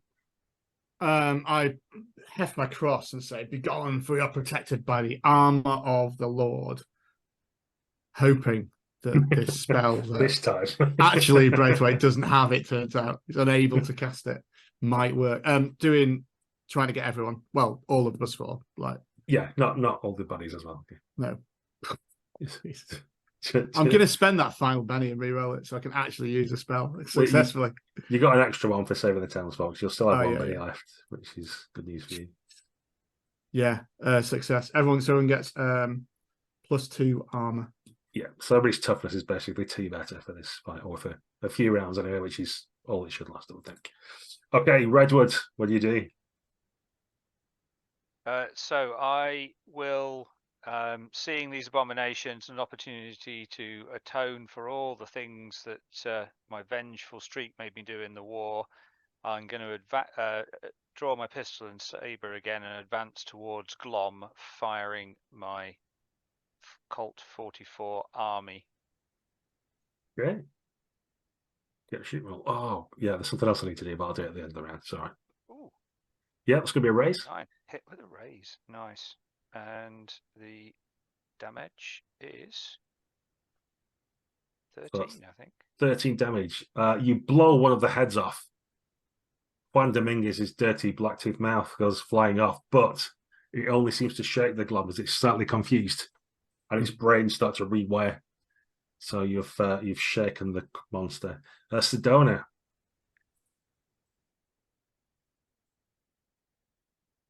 So Sedona is running across there, and as he does, is Van hammering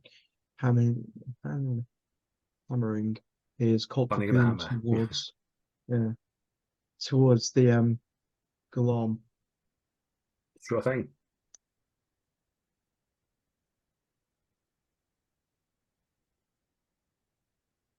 Could have made me a little macro for this, really thinking about it, but I feel like now. Oh, Okay, so you do get -2 for finding the hammer, we remembered, with your edge. So that's going to be a 1 regular hit and 1 raise. and does the 10 explode? No. I mean, it's a raise anyway, so. Yeah.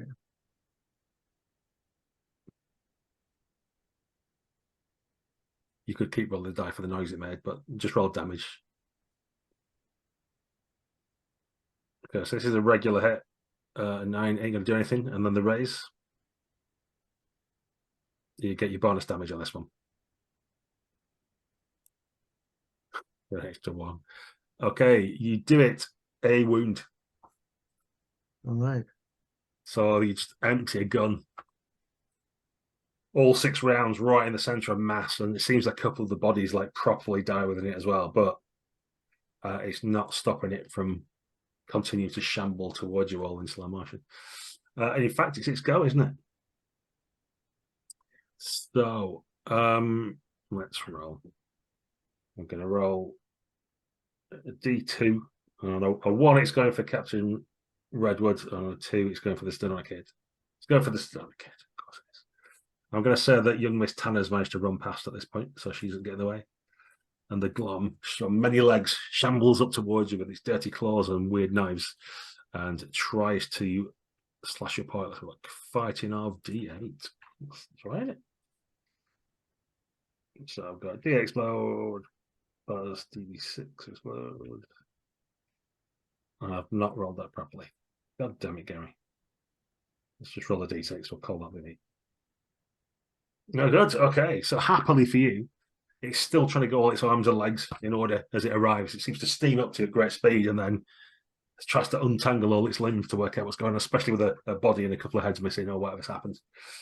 So that's that. And then the patchwork man, as it's called, behind, just gets hold of Dirtpan Willie and throws him into the alleyway.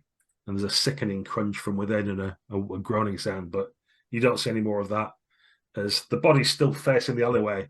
And Miss Brophy's head kind of spins round and looks at all you like with a horrible grating of vertebrae. And then it starts to walk backwards towards you. Okay. You do hear as well a cackling, I say, coming from within the bank at the far end of the street. Also, somebody's watching this spectacle and finding it very hilarious. Oh my God, I keep throwing cards off the top of the table. I need to stop doing that. Okay, Breathwaite's going to be a Queen of Clubs. Jubilee's a Queen of Hearts. Queen of Spades for Redwood. Can we get a full set? Oh, just a 4 for Sedona. Boo. Okay. Redwood, you're 4 is not good enough. Fast. You're quick. He's fast. You get 5. That's still not good enough. 7. You have to stick with that. Sorry. Still last. So, Redwood, you're first. So I am going to Oh, run up to this sorry. thing.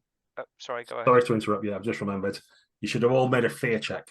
And I've just Oh. recalled. So can everybody make a spirit roll for me. And remember the extra bonuses or penalties that you got from the spirit quest that you went on. So I will fail with my penalty, so I'm going to re-roll with a Benny. Okay, And my Elan gives me +2 on that. sure. So that's success. I pass because I rolled a 5 and my hindrance is only -1. Okay. Yeah, Well, I that's get a good. 13, so I'll probably get some benefit for that, I imagine. You would hope so, wouldn't you? But you look the most calm about it all. And Jack, did you fail or No, I got a 3 + 1. good?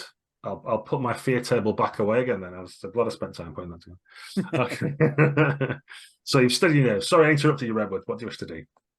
I'm going to try and come round to get at this from the other side with my saber.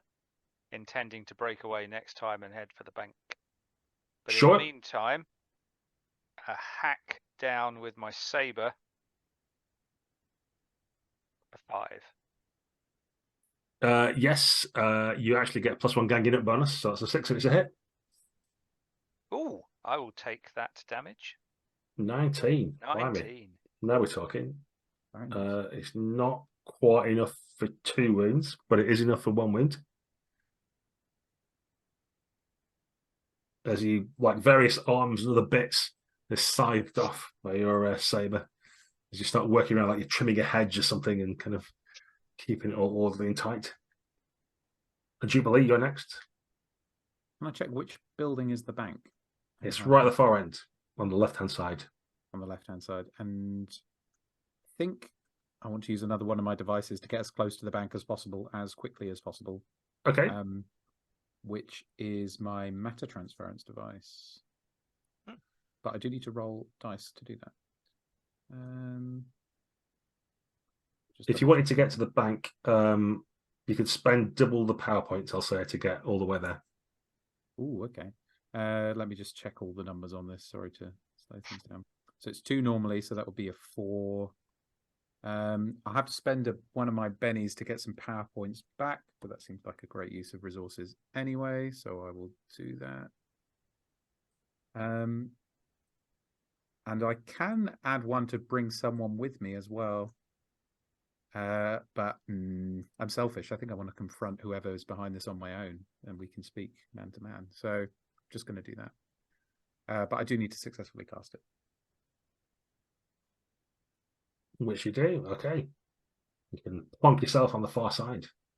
Yeah, so I've got some kind of big box with a bunch of buttons and wires on it. I start pushing them, and there's a green light, but there's a particularly disconcerting second where we can see the doctor stepping out of some kind of glowing kind of crack in reality at the other end of the street, but he's still there fiddling with his device where he's originally stood, and then he disappears again as well and appears to have teleported. Lovely. There's a disconcerting moment when you look behind you, see the patchwork man's like body's facing towards you with his arms outstretched, and then you realise that the head's facing the other way, so you're probably all right, and he's not seeing you. Okay, Breathweight, you're up. Yeah, I'm gonna go to fear not, Miss Tanner, for our weapons are blessed by God's righteous might, and cast righteous retribution on, well, the captain's cavalry saber, my scattergun, and the kids' like other gun that he's not fired yet. Yeah, presumably because he's just found the hammer. I presume I know it that well enough. Sure thing. Yeah. So everyone does +4 damage now. Ooh. That's a raise. Come in handy. Yeah.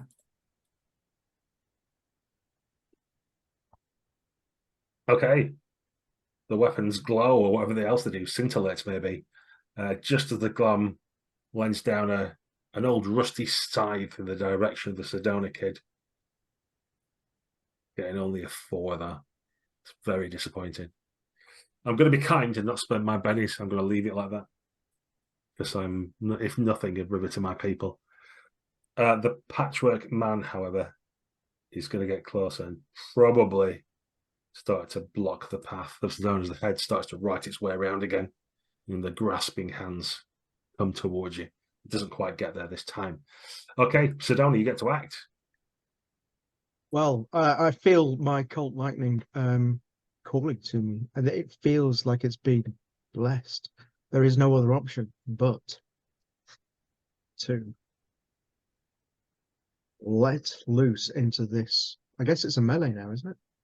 Well, you can use pistols in close combat. You just have to hit its parry rather than the normal 4 that you would need for a ranged weapon. So you're looking for 6s basically to shoot it. Because it keeps slapping your gun out of your hand, or trying to anyway. That's still the only good option that I've got. So here we go.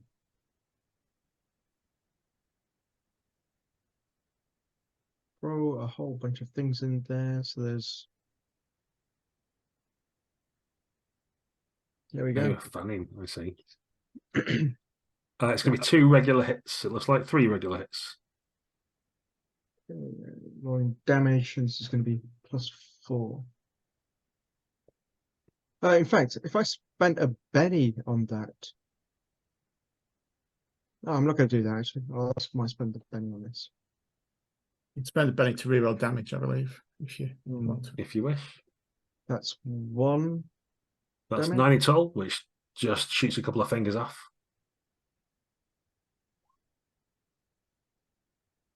That's a 14. It's already shaken. That's going to be another wound.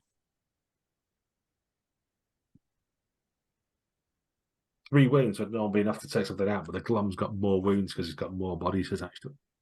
Oh, of course. The third one is that I'll re-roll that with a penny. Or is that I'll throw a penny Yeah, that wouldn't be good enough. You need to do better. to re-roll damage? It wouldn't work. Wouldn't help. If you spent a penny to reroll damage, that currently it's doing nothing to help. So if you rerolled it, you might do more damage and do something useful. So there's my penny spent and damage there. So it's 9. Yeah, that's going to be a 4th 13. wound with 13 because it's only a shaken, but it's already shaken, so that converts to wound. So it's looking now like it's more dead bodies, like actually inanimate bodies than real ones, if you know what I mean, the active ones. But there's still a core that's keeping it ambulatory. So although it's in a real mess, it's still a danger. So let's flip some cards and see who gets to go first. This might be our last round. Who knows? For timing purposes, it'd be great if it was, but let's see what happens. Who knows? Throw the card off the table. Great, that. Oh, rubbish. Oh, Rubbish from the bad guy's point of view, anyway. Play hard or go home. Yeah. Yeah, exactly. I could spend a penny for another card. I'll not do that though. Redwood, you've got a joker, so you get to act and you get +2 on any actions you take this turn.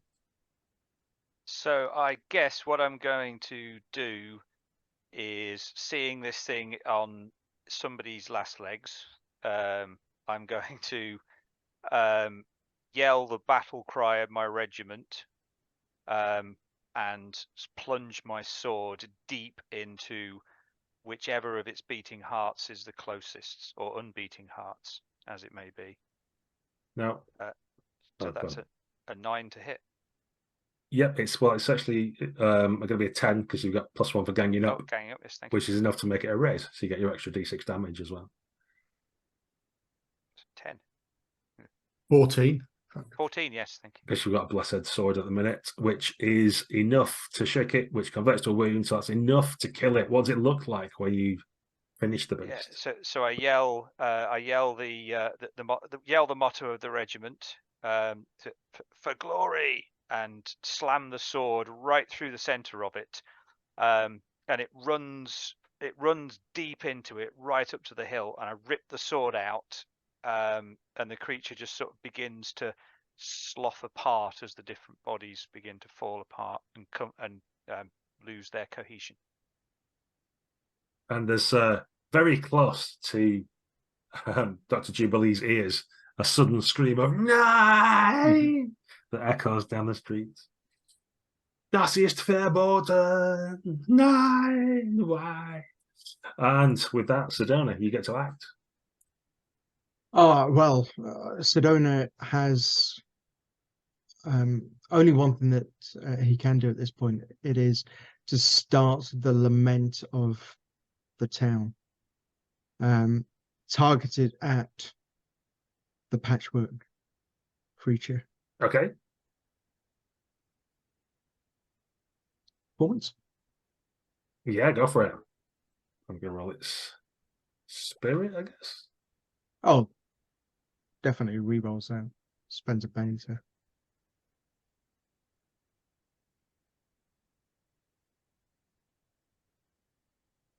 Just enough. So do you want to make it vulnerable, which is other people get bonuses to hit it, or do you want to make it distracted that it's harder for it to act? Vulnerable. Okay, it clamps its big, filthy, dirty-nailed miner's hands over its delicate, feminine schoolmom ears and starts to scream out in a voice that sounds like 20 voices all melded in one, which is quite disturbing. But such is the effect of your lament. Then Braithwaite, you get to act.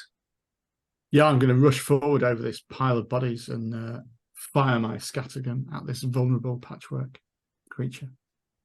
Okay, so you get +2 on your shooting roll. You get +2 for close range. You get lots of bonus. Yes, that's a raise. Doing You're- classic Savage Worlds D4 there. Yeah, rolling an 11. So you get your raise on damage as well. And it's 3d6 this time, remember, of course, because you're super close range. And I get an extra D6 in it as well. So 9, 11, 15. 15 sounds like a lot. Yeah, it is. It's definitely going to cause a wound. It is a wild card, so it doesn't go down immediately. But you've blown certain bits of it. The stitching's coming loose. The Skullmim's head's only got one eye now. And it looks a bit upset and shaken by the whole thing. It's going to blindly stumble forward and try and attack you. If it can recover from being shaken, I'll just, do you know what? I'm just spend a GM Betty to make that happen, because let's not funny about it. And I need to make a fighting roll. Oh, D8 plus D6. I get 2 3s. Outrageous. Harry 4 as well. The big filthy miner's hands are grasping about, but it can't quite find where you are, and it moans out in pain and anguish at its lack of ability. Okay, Jubilee, you can see before you there's dressed in a velvet suit that looks like it's seen better days. That's patchwork as the patchwork man in front of you.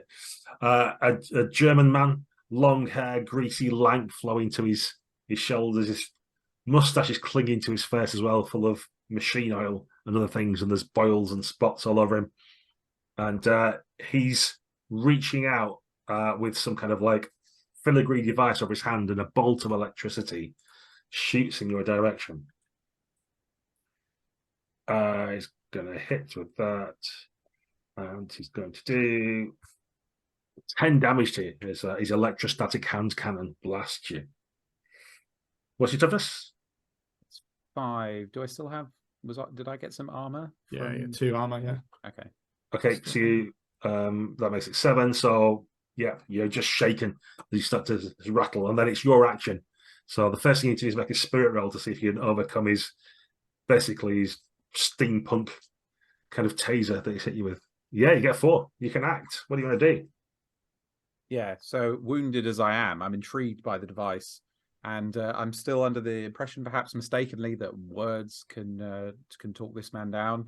So I'm going to say, sir, doctor, professor, whatever your title may be, your machines have failed. They're a twisted parody of the blessed reason that should guide us. And I suggest that you simply power these devices down now and surrender. Perhaps we can share some knowledge. And in game terms, I think this is still a taunt, with the goal being to distract him. Sounds good. Unless I still don't think that we've got much chance of actually He's got persuading him. A 10. Yeah, he's really nailed it. I can re-roll for free because I have the humiliate edge, so I'm going to give it a go anyway. Might as well. No, not good enough. No, you get the impression that he doesn't speak English, and your words are meaningless to him. Okay, this is probably the longest Unconventional GMs game we've ever played, but I'm going to go for one last round because that's the kind of guy I am. I just don't care. Maybe I'll sort it out in editing and you wonder what I'm talking about. But I feel like we need one round just to finish this off, don't we? Oh no, disaster struck. Maybe we should leave it as a cliffhanger. Maybe we should just. Basically, what's happened, listeners, is Redwood's got a joker, so he gets to act first and gets +2 on all his actions, and then 2 other characters have got aces, so they'll be going after that. So, Redwood, you're full of vim and vigor. What do you want to do? Well, I was debating doing something to set up somebody else, but with that joker, I feel I can't waste it. And flush with success, having hacked down the first one, I'm going to swing my sword around again in a mighty arc. Do you want to go wild? I do. +2 attack and +2 damage. Absolutely wild. So all in with the gang up, with the joker, with everything like that, I believe that is an 8. +2 for joker, +2 for going wild, 4 +1 for getting at 5, and 8. Yeah, so it's just a regular hit. You could Benny it to try and get a better hit if you wanted. If I had any bennies left, I would do, but I spent earlier on. So I will just accept the damage roll of 28. And that's +2 for going wild, +2 for the joker, and +4 for being blessed. So that's actually 36. Right. Which is more wounds than the patchwork man started with. So do you want to describe what happens? So I've pulled the sword out the other creature, which puts it behind me, and then see the thing loom over me, just sort of spin round and ram it up, and at risk of overdoing it, come away with the schoolmarm's head on my sword, and just sort of end up looking eye to eye with her with an ashen look on a face that should be filled with triumph. Yeah, there's a whimpering cry from Rose Tanner behind you, and a fluttering of the fan from Madame Charlene up on the balcony. Not sure how they feel about all this. Regardless, we haven't got time to pause for that. Sedona Kid, you can see that Jubilee's kind of backing down the steps of the bank, and almost like Emperor Palpatine with lightning guns. There's like these filigree, coppery wires around his hands. Dr. Kukla is blasting him with electricity and forcing him out to the street and cackling madly. What do you want to do? So Dr. Kukla has clearly harmonized himself to the wailing sounds of the ghost rock in the mines, as he's been kind of building up to all of this. So with one flick of the tuning knob at the tip of my guitar, I decord and switch to the resonance that I'd picked up earlier, and it absolutely throws him, well, in the hope that it will absolutely throw him out. Reperform. Go for it. Oh. Oh my god. That'll be a reroll with a Benny, mate. That's I mean, he's got a 15, so Yeah, it is going to be a tough one. Oh well, that's okay. I'll try it. This is okay. Go for it. Last chance saloon, right? I'm not here to tell you how to spend your bennies, but that was a really silly idea. No one to hold him. Yeah. He's heroic and loyal. That's the thing, and he's still got a Benny. He did have a Benny.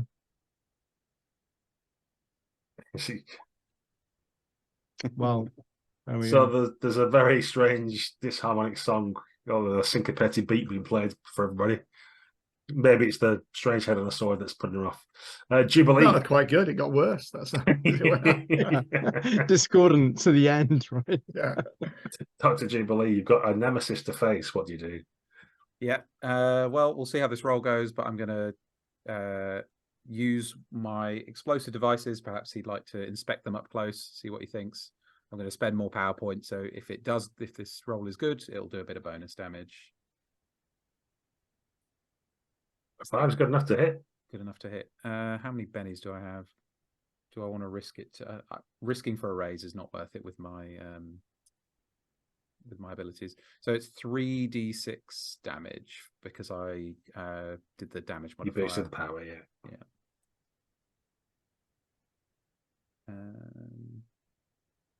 I think I can afford to Benny to see if I can do better than this.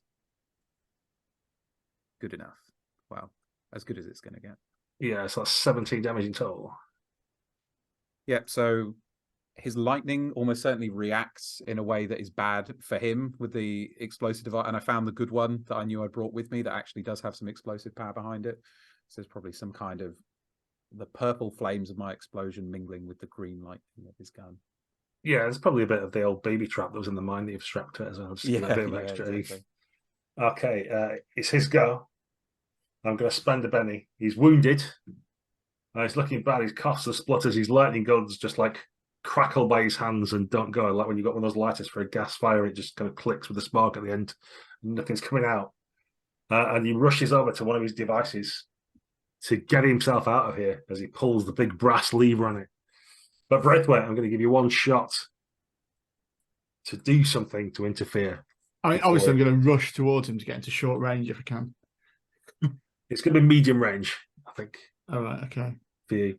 Okay, I'll try shooting then. Or you get to short range, but it's a multi-action, so it works out the same way. I can't go wild on shooting, can I? No. It's just a roll of the dice. Lucky D4s. Have I got? I haven't got. Have I got a penny? I don't think I have. I can't see how it's stacked up. I've got one, have I? I think you got one left. Yeah. Yeah. I'll spend it then. As ever. There's an electrostatic shimmering as he clunks down the big thing, and then you blow his device to pieces as he's disappeared from this reality and popped up somewhere else. It'll have to be for another session to find out what happens to Dr. Kukla. But for now, at least, you've saved the townsfolk. So we need to wrap up, guys. We do try and keep the game shorter. So in obviously a 3-hour convention game or more, we could pad it out a bit more. But I want to give you the opportunity just to wrap up what sort of happens afterwards in the aftermath for our characters.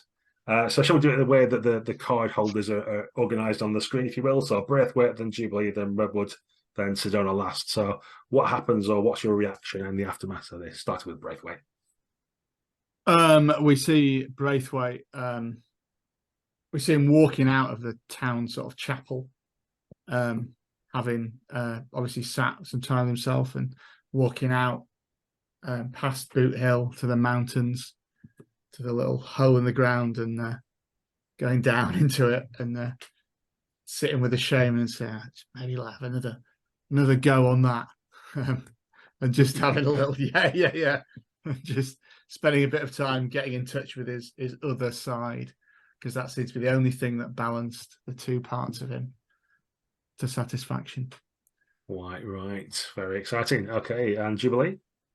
Jubilee is crouched down in the bank where he had his confrontation with his now new nemesis. But he's crouched and clutching in his hand a sort of twisted, slightly charred one of the lightning gauntlets that was left behind as he fled. And he's looking at it with a sort of a new spark of inspiration, and you can see the green flame burning in his goggles as he inspects it. Beautiful. How about Redwood? So, having realised that the war has changed him and made him a harsher, more violent man than he ever wanted to be,